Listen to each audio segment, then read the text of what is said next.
ये कहानी है एक ऐसे गांव की जहां सर्दियों में कहर इतना गहरा होता है कि अपना हाथ भी दिखाई नहीं देता। रात का वक्त था और सर्दी हद से बढ़ चुकी थी।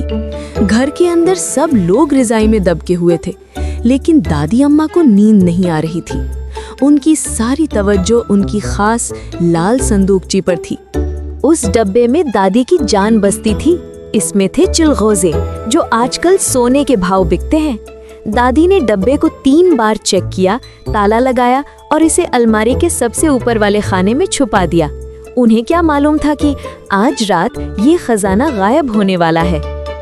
सुबह हुई तो मुर्गे ने भी सर्दी से कांपते हुए बांग दी।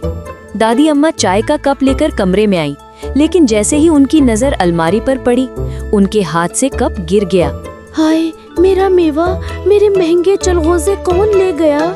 घर में भूचाल आ गया। सब परेशान थे। दादी अम्मा की हालत देखकर लग रहा था जैसे गांव पर कोई बड़ा हमला हो गया हो। बच्चों ने फैसला किया कि वो दादी का मेवा ढूंढ कर रहेंगे। अली, जारा और मोटू ने अपनी जासूस पार्टी बनाई। सबसे पहले शक गया मानो बिल्ली पर। अली ने पूछा, मानो क्या तुमने चलगोजे खाए? मानो ने बस मियाओ किया और दोबारा सो गई। बिल्लियां भला मेवा कहाँ खाती हैं? जारा ने शक भरी नजरों से मोटू की तरफ देखा। मोटू, कहीं तुमने तो नींद में सब खत्म नहीं कर दिया? मोटू ने फौरन इनकार किया। अरे नहीं, मेरा पेट बड़ा है, मगर मैं चोर नहीं हूँ। तभी अली को जमीन पर कुछ चमकता हुआ नजर आया।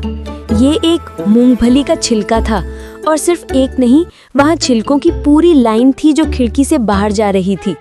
सुराग मिल गया, बच्चों ने नारा लगाया और दबे पांव चोर का पीछा शुरू किया।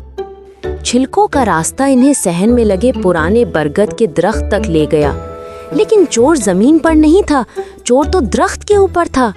बच्चों ने हिम्मत की और दरख्त पर चढ़कर देखा तो मंजर हैरान कुन था। वहाँ कोई खतरनाक चोर नहीं था, बल्कि एक नन्ही सी गिलहरी थी। वो दादी के संदूक से महंगे चिलगोजे निकालकर अपने भूखे बच्चों को खिला रही थी। बच्चे सर्दी से ठिठर रहे थे। नीचे से दादी अम्मा गुस्से में झाड़ू लेकर आईं। कहाँ है चोर? आज मैं उसे छोड़ूंगी नहीं। लेकिन जब दादी ने उस माँ की ममता देखी तो उनका सारा गुस्सा पिघल गया।